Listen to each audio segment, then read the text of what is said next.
ایک کسی نے بڑی زبردست کمنٹس وہ ایک پوسٹ چلائی تھی بڑی خاندانی. یہ میں ان موٹوں کے خلاف یہ بات کر رہا ہوں جو بائی نیچر موٹے نہیں ہیں. خوب سمجھ لیں, جو بھاری جسم کے موٹے لوگ ہوتے ہیں, یہ جن کے پیٹ نکلا ہوا ہوتا ہے, ان کی دو قسمیں ہیں. ایک وہ قسم جس کو شریعت برا کہتی ہے, ایک وہ قسم جس کو شریعت برا نہیں کہتی. جو لوگ قدرتی طور پہ بھاری جسم کے ہوتے ہیں, پیٹ بڑھا ہوا ہوتا ہے قدرتی طور پر, کھا کھا کے نہیں, قدرتی طور پر, ایسے لوگ صحابہ میں بھی تھے, محدثین میں بھی تھے, تابعین میں بھی تھے. آج بھی بڑے بڑے بزرگان دین ہم نے دیکھے ہیں, بہت تھوڑا کھاتے ہیں, بہت تقویٰ, لیکن ان کا پیٹ بڑھا ہوا ہے. یہ قدرت کی طرف سے ہے, اس پہ کسی کو ملامت جائز بولو نہیں ہے. جیسے انسان ہے, کسی کی نظر تیز ہوتی ہے, کسی کی کمزور ہوتی ہے, کسی کی فٹنس بڑی اچھی ہوتی ہے, کسی کی کم ہوتی ہے. تو حدیث میں آتا ہے اللہ تعالیٰ تمہاری شکل کو, تمہارے جسم کو نہیں دیکھتے کہ موٹے ہو, پتلے ہو, دبلے ہو, کالے ہو, گورے ہو, یہ نہیں دے. ہم لوگ تو فٹنس دیکھتے ہیں سامنے والے کی, اللہ نہیں دیکھتے. اللہ کیا دیکھتے ہیں؟ اعمال اور تمہارا دل, دل میں کیا ہے اور ظاہری عمل کیسا ہے, اللہ اس کو دیکھتے ہیں. تو اس لیے میں جب یہ بات کرتا ہوں تو ایسا نہ ہو کوئی بھاری جسم کا ہو آپ کے دل میں اس کی برائی آ جائے. آج بھی میں ایسے علماء کو جانتا ہوں, بہت پرہیزگار ہیں, بڑے اللہ والے ہیں, بہت تھوڑا کھاتے ہیں, لیکن ان کا پیٹ بھی نکلا ہوا ہے, ان کی باڈی بھی بھری ہوئی ہے قدرت کی طرف سے. یہ انگریزوں میں بھی ہوتے ہیں, ڈاکٹروں میں بھی ہوتے ہیں. ایک حکیم صاحب آئے 75-80 سال کے, 80 سال ان کی عمر ہوگی, چند سال پرانی بات ہے, اور کہنے لگے میں ایک شادی کرنا چاہتا ہوں, کوئی رشتہ ہو تو بتا دیں. میں نے کہا بھائی میں رشتے وشتے نہیں کراتا. قبلہ حکیم صاحب, اچھا ان کا پیٹ بھی نکلا ہوا, جسم بھی گول, لیکن ایج بہت اور فٹ فاٹ, چل پھر رہے ہیں اور زبردست بات چیت, لگتا تھا کہ جوان ہیں, اندر سے زرخیز ہیں. تو ایسے ہوتے ہیں, لیکن فٹنس کیا ہے؟ آڑی ترچھی ہے, وہ قدرت کی طرف سے ہے. ایسا نہیں کہ وہ خوراکیں پھوڑ رہے ہوں, بس قدرت کی طرف سے. اچھا بعض لوگ خوراکیں پھوڑ کے بھی فٹ رہتے ہیں, یہ بھی قدرت کی طرف سے. اوٹ پٹانگ کھا رہے ہوتے ہیں, فٹ فاٹ رہیں گے. لیکن ایک موٹا وہ ہوتا ہے کہ جس پر وعیدیں ہیں, جس پر کیا ہیں بولو, وعیدیں, بڑی شدید وعیدیں. نبی صلی اللہ علیہ وسلم نے ایک یہودی موٹے کو دیکھا جو ان کا عالم تھا. آپ نے فرمایا کیا تو نے تورات میں پڑھا نہیں ہے کہ اللہ کو موٹے پیٹ والے سے نفرت ہے؟ عالم بھی تھا اور ماشاءاللہ سمجھ رہے ہیں بات کو, توند نکلی ہوئی تھی. وہ کھا کھا کے ہوا تھا, اور حرام کھا کھا کے. کیونکہ یہود کے بعض علماء یہ کرتے تھے, لوگوں سے ہدیے نذرانے لینے کے چکر میں ان کو شریعت تحریف کر کے بتاتے تھے. وہ باتیں بتاتے تھے جو لوگوں کے مطلب کی ہوں, جس پہ پبلک خوش ہو جائے. ان کثیر من الاحبار والرهبان لا ياكلون اموال الناس بالباطل. اے ایمان والو, یہودیوں میں, عیسائیوں میں بہت سے علماء ایسے ہیں, سارے اس وقت بھی خراب نہیں ہوئے تھے, بہت سے علماء ایسے ہیں جو ناحق طریقے سے لوگوں کا مال کھاتے ہیں, رشوتیں لیتے ہیں ان سے, غلط غلط مسئلے بتا کے پبلک کو خوش کرنے کے لیے. آج طلاقیں دے دو, آپ کو اپنی مرضی کا فتویٰ مل جائے, کچھ بھی کر لو, ہر جگہ آپ کو اپنی مرضی کا فتویٰ مل جائے گا. اور گورنمنٹ میں ہمیشہ ایسے کچھ لوگ سرکاری سطح پہ ہوتے ہیں جس سے گورنمنٹ اپنی مرضی کا اسلام پاس کرواتی رہتی. There are two types of موٹاز. موٹوں کی کتنی قسمیں ہیں؟ ایک جو قدرتی طور پر ہوتے ہیں, تو اللہ کی طرف سے میں نے بتایا, ہمارے بعض اساتذہ ہیں, بعض بزرگان دین ہیں, بڑے نیک ہیں, قدرت. ایک وہ ہے جو یہودی کے بارے میں بتا رہا تھا کہ یہودی کی توند کیا تھی, وہ عالم کی نکلی ہوئی تھی. قرآن نے بھی کہا ان کثیرا من الاحبار والرهبان لا ياكلون اموال الناس بالباطل. بہت سے یہود اور نصارہ کے عالم ایسے ہیں, سارے نہیں, بہت سے تھے, جو لوگوں سے ناحق پیسہ کھاتے تھے. تو یہ پیسہ غلط فتویٰ دے کے, جیسے آج کچھ سرکاری قسم کے مولانا ہیں جو عدالتی خلا کو پروموٹ کر رہے ہیں, نہیں نہیں اکارڈنگ ٹو اسلام یہ جائز ہے. بعض لوگوں کا مقصد عورتوں کو خوش کرنا ہے, بعض کا مقصد حکومت کو, کیونکہ بعض جب کہتے ہیں نا یہ خلا ولا نہیں ہے, بس عورت کو بھی پورا پورا حق ہے, تو پھر وہ خواتین بھی خوش ہوتی ہیں. حالانکہ یہ چیز خواتین کے خلاف جا رہی ہے. ابھی خوشی ہو رہی ہے, بعد میں پتہ چلے گا ہوگا کیا آپ کے ساتھ. عالم کو چاہیے کہ وہ یہ نہ دیکھے کہ میرے اس اسٹیٹمنٹ سے, اس فتوے سے کون سا طبقہ خوش ہوگا, کون سا. اللہ معین اختر کو کی مغفرت کرے, مزاحیہ ایکٹر جو تھا, بعض باتیں بڑی خاندانی کر گیا. معین اختر سے کسی نے پروگرام میں پوچھا کہ آپ عورت کی آزادی کے قائل ہیں یا نہیں ہیں. معین اختر 2 نمبر آدمی ہوتا تو کہتا یقیناً عورت کو آزاد ہونا چاہیے, اور پھر زبردست کمنٹس آتے. اس نے کہا میں اتنا قائل ہوں جتنا اسلام نے اجازت دی ہے, اس سے زیادہ کا میں قائل نہیں ہوں. سمجھ میں آ رہی ہے بات کہ نہیں آ رہی؟ میں اتنا قائل ہوں جتنی اسلام نے اجازت دی. ایسا خاندانی جملہ, یہ یہاں بیٹھ کے کہنا آسان ہے, ٹی وی پہ بیٹھ کے کہنا بہت مشکل ہے. وہاں ماحول الگ ٹائپ کا ہے, وہاں حق بات کرنا بہت مشکل کام ہے. تو آج بھی یہی ہو رہا ہے کہ آپ کسی کو خوش کرنے کے لیے غلط. ہاں اسلام نے مصلحتاً خاموشی کی اجازت دی ہے, ہر حق بات ہر جگہ کرنے کی نہیں ہوتی, بعض دفعہ اس کا غلط مطلب لیا جا سکتا ہے. تو یہ تو ٹھیک ہے کسی مصلحت سے وقتی طور پہ خاموش ہو جائیں, لیکن غلط بیانی کرنا کسی کو خوش کرنے کے لیے یہ کسی بھی صورت میں جائز نہیں ہے. بعض دفعہ ایک تبلیغ کا موقع نہیں ہوتا, آپ کو پتا ہے کہ ابھی بات صحیح ہے لیکن ابھی بے موقع ہو جائے گی, اس میں خاموشی. بعض باتیں ایسی ہوتی ہیں اس وقت کہہ دی جائیں تو اس کو سمجھانا مشکل ہوتا ہے, سمجھانے کے لیے وقت چاہیے ہوتا ہے, تو انسان کہتا ہے ابھی خاموش رہو, کیونکہ ابھی بات بتائی تو پوری بات سمجھ میں نہیں آئے گی ان کے. تو مصلحتاً خاموشی یہ بھی مصلحتاً جائز ہے جب مصلحت ہو بھی. بعض دفعہ مصلحت نہیں ہوتی, مداہنت ہوتی ہے. مداہنت الگ چیز ہے, مصلحت الگ چیز ہے. مصلحت کا مطلب واقعی اس میں فائدہ ہو خاموش رہنے میں, مداہنت کہتے ہیں فائدہ بولنے میں ہے لیکن آپ اپنی لالچ میں یا ڈر کی وجہ سے آپ نہیں بتا رہے, یہ مداہنت ہے, یہ ناجائز ہے, یہ حرام ہے. تو اب میں جو اصل بات کی طرف آتا ہوں, تو نبی صلی اللہ علیہ وسلم نے فرمایا اس یہودی عالم کو دیکھ کر, اس کی تون کیا تھی, نکلی ہوئی تھی ناجائز کھانے کی وجہ سے. ناجائز آدمی زیادہ ہی کھاتا ہے, ناجائز تھوڑا نہیں کھاتا. تو ایک پیٹ وہ ہے جو قدرتی طور پر ہے اور ایک وہ ہے جو کھا کھا کے نکلا ہو. ایک نے پوسٹ بڑی اچھی چلائی جس کا میں تذکرہ کر رہا تھا کہ ہم یہ تو دیکھتے ہیں کہ داڑھی کا سائز سنت کے مطابق کیا ہونا چاہیے, یہ بھی دیکھنا چاہیے کہ پیٹ کا سائز سنت کے مطابق, بولو خوب سمجھ لو, جیسے داڑھی کا ایک سائز ہے نا, اسلام میں پیٹ کا بھی کیا ہے, سائز ہے. اس سائز سے آپ اس پیٹ کو بڑھا, یہودی نے بڑھا لیا تھا نا. ہمارے نبی کے پاس کچھ لوگ آئے, کسرا کے ایلچی, ان کے چہرے پہ داڑیاں نہیں تھیں, آپ نے نفرت سے اپنے چہرے کو پھیر لیا اور کہا تم تباہ ہو جاؤ, تمہیں ایسی صورت بنانے کا کس نے حکم دیا, داڑھی نہیں تھی نا. اور یہ جو یہودی عالم تھا اس کا پیٹ کیا تھا, کھا کھا کے, یہ ذہن میں رکھو, کھا کھا کے پیٹ نکلا ہوا تھا. تو آپ نے اس کو بھی برے القاب سے یاد کیا, اس کو بھی تنبیہ کیا آپ صلی اللہ علیہ وسلم. تو صرف داڑھی میں یہ نہیں دیکھنا کہ سنت کے مطابق ہے یا نہیں ہے, پیٹ میں بھی یہ دیکھنا ہے کہ سنت کے مطابق ہے یا نہیں ہے. صحیح ہے بخاری کی حدیث, نبی صلی اللہ علیہ وسلم نے فرمایا کہ سب سے بہتر زمانہ میرا زمانہ, پھر وہ جو اس کے بعد پھر برائی پھیلنا شروع ہو جائے گی. یعنی صحابہ, تابعین, تبع تابعین, یہ سب سے بہترین زمانہ ہے. اس کے بعد برائی پھیلنا شروع ہو جائے گی. پھر کیا ہوگا, اس برائی میں جھوٹ پھیلے گا, اور کیا, یکثر السمن, موٹاپا پھیلے گا. یعنی موٹاپے کو بھی آپ نے کس میں شمار کیا ہے, بولو نا یار, برائی میں. کیوں, دنیا کی ہوس بڑھے گی, کھانے کا شوق بڑھے گا. ضرورت 4 کھجوروں سے پوری ہو رہی ہے, کھا پورے ڈبے رائے. شادیوں میں دیکھو نا آپ, شادیوں میں جو حالت ہوتی ہے, کھانا جب کھلتا ہے نا, جیسے ریسلنگ کا مقابلہ نہیں ہوتا, مقابلہ جو ہم نے منظر دیکھا ہے, آپ کے علاوہ کی بات کر رہا ہوں, آپ لوگ نہیں ایسے ہوتے ہوگے, ایسے منظر ہوتا ہے جیسے ابھی ایک وہ یوٹیوب پہ ویڈیو بھی آئی تھی, تمبو گر گیا, آپ دیگیں الٹ گئیں. عزت دار آدمی کیا کرے گا بھائی, عزت کے ساتھ کھاؤ, بیٹھا رہے گا, کہے گا جب رش کم ہوگا تو میں اٹھ کے چلا جاؤں گا. لیکن کون برداشت کرے گا, اس میں 2 خطرے ہوتے ہیں رش کم ہونے میں, پتہ نہیں ختم نہ ہو جائے, ایک خطرہ یہ ختم ہو گیا تو کیا کریں گے, دوسرا خطرہ یہ ہوتا ہے کہ بوٹیاں مارکیٹ سے شارٹ, تیسرا چلو اگر بوٹیاں شارٹ نہیں بھی ہوئیں تو اچھی بوٹیاں شارٹ ہو جائیں گی مارکیٹ سے, میرے حصے میں خراب مال آئے گا. تو یہی خطرات ہوتے ہیں. تو عزت دار آدمی کیا کہتا ہے, بھائی عزت کے ساتھ دھونے والے بغیر بوٹیوں کے, ٹھیک ہے نا, وہ بے عزتی کے دسنے والوں سے بہتر. پھر ایک اور گڑبڑ کیا ہوتی ہے, یہ سب ہوس ہے, ہوس.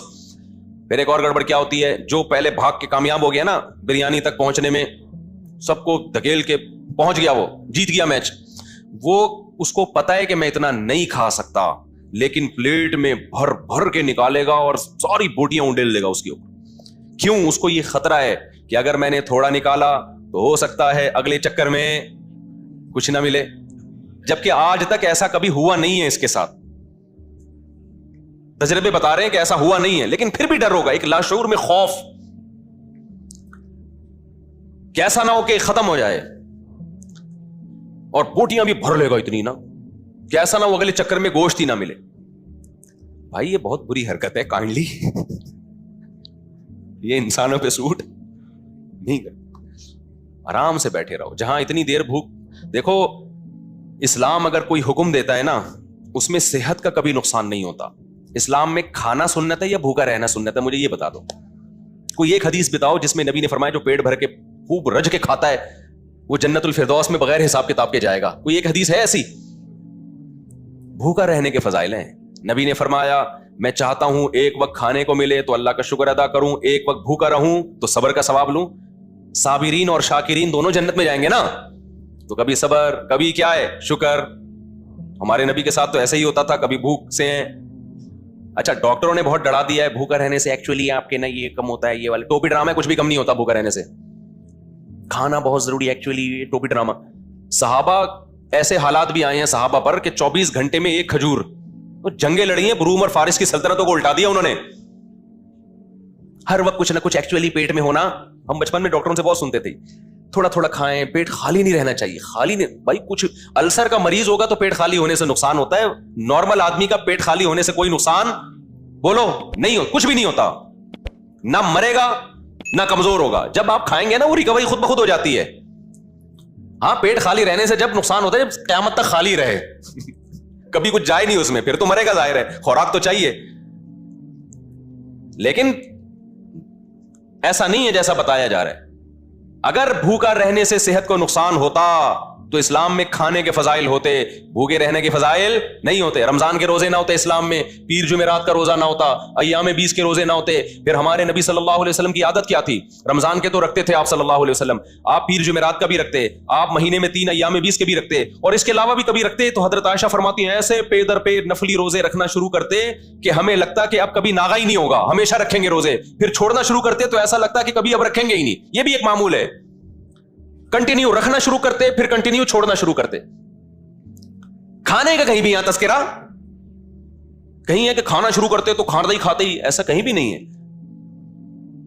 جتنے پیغمبروں نے کھایا ہے نا شدید بھوک میں کھایا ہے. حضرت موسیٰ علیہ السلام اور خضر علیہ السلام کا واقعہ قرآن میں, اللہ نے حضرت موسیٰ کو خضر علیہ السلام کے پاس بھیجا. حضرت موسیٰ اپنے خادم کو لے کے سفر پہ گئے ہیں, بہت لمبا سفر. تو قرآن کے الفاظ آتینا غداءنا لقد لقینا من سفرنا ھذا نصبا. جب شدید تھک کے چور ہو گئے تو اپنے خادم سے کہا لے آ کھانا. کیا لے آ؟ کھانا لے آ, ہم بہت شدید تھک گئے ہیں. اتنی تھکاوٹ اور بھوک کے بعد جا کے خادم سے کہہ رہے ہیں کیا لے آ بھائی؟ کھانا لے آ. تو خادم نے کہا کہ جو مچھلی آپ نے کھانے کے لیے رکھی تھی, اللہ میں نے کہا تھا کہ ایک علامت بتائی تھی نا کہ جس جگہ وہ مچھلی زندہ ہو کے پانی میں چلی جائے تو وہی جگہ ہے خضر علیہ السلام کی, تو وہ تو پیچھے ہے, میں تو بھول ہی گیا تھا. پھر واپس چلے ہیں اسی بھوک کی حالت میں. تو حضرت موسیٰ کو کوئی نقصان ہوا؟ اتنے زبردست پاورفل پیغمبر تھے موسیٰ علیہ السلام. ہمارے نبی نے کتنی بھوک برداشت کی, صحابہ نے کتنی بھوک برداشت کی, پھر بھی کتنی شادیاں کی ہیں, 4 شادیاں. آج صبح شام پراٹھے بھی پھوڑ رہا ہے, نہاریاں بھی پھوڑ رہا ہے, حلوے مانڈے بھی کھا رہا ہے, مٹھائی کے پورے ڈبے کھا رہا ہے. لیکن جب ٹیسٹ کرواتا ہے نا تو کبھی آئرن کی کمی آ رہی ہے, کبھی جناب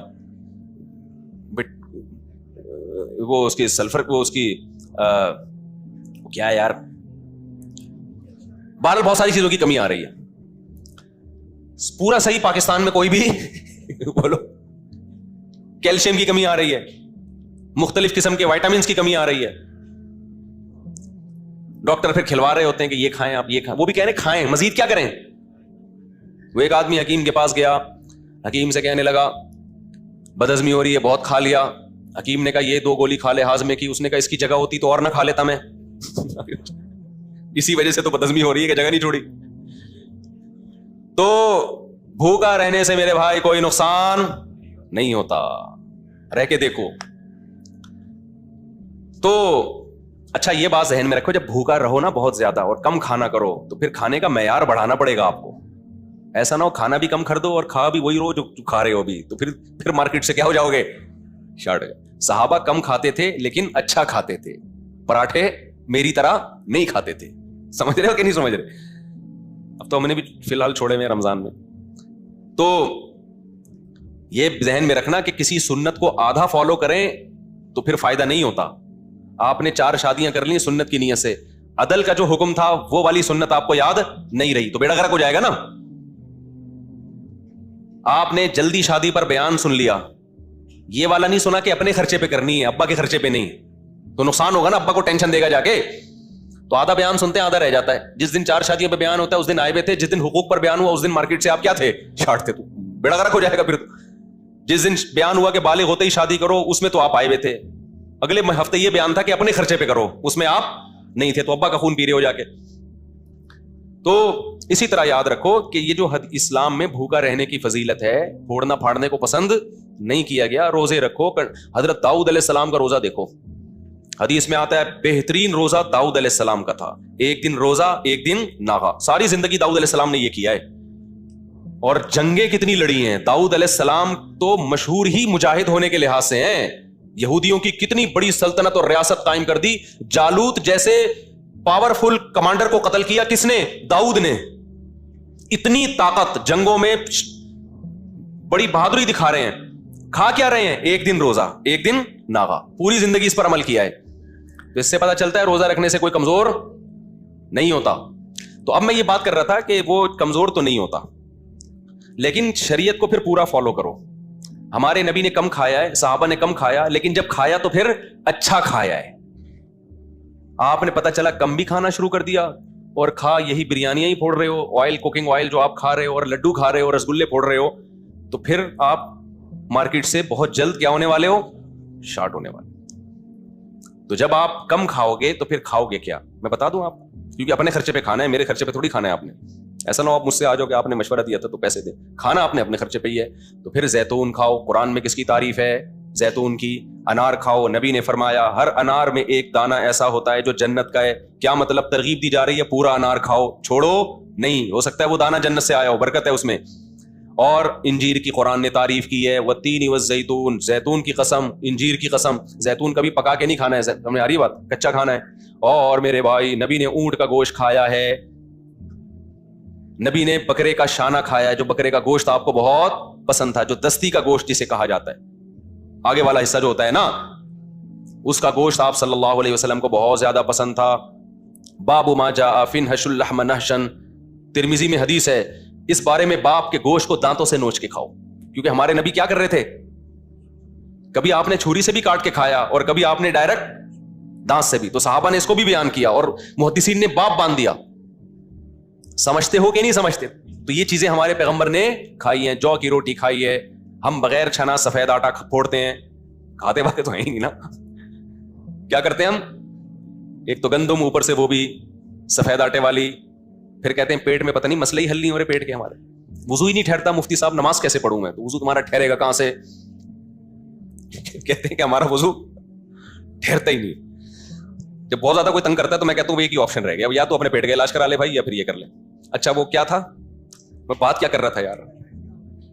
ہاں، تو میں یہ کر رہا تھا کہ جو پیٹ کا سائز ہے نا وہ بھی سنت کے مطابق ہونا چاہیے. پھر بار بار کہوں کسی کا پیٹ نکلا ہوا ہے تو بدگمان مت ہو. کراچی میں ویسے بھی پانی ایسا ہے کہ پیٹ نکلتے ہیں لوگوں کے، چاہے جتنی بھی اچھی صحت ہو. تو بدگمان ہونے کی اجازت نہیں ہے. اپنے بارے میں بدگمان ہو کہ میرا پیٹ کیوں نکلا ہوا ہے، بس اپنے بارے میں. دوسرے کے بارے میں سوچنا حرام ہے، ناجائز ہے. شریعت نے کہا ہے کہ بدگمانی مت کرو. آپ سوچو بھائی اس کا مسئلہ ہے، آپ اپنے پیٹ کے بارے میں کہ میں کوئی ایسا تو نہیں کر رہا کہ صبح شام پھوڑتا پھاڑتا رہتا ہوں جس کی وجہ سے آج میں یہاں آ گیا ہوں. اچھا بھائی، تو میں یس کر رہا تھا کہ جو پتلا ہوتا ہے نا وہ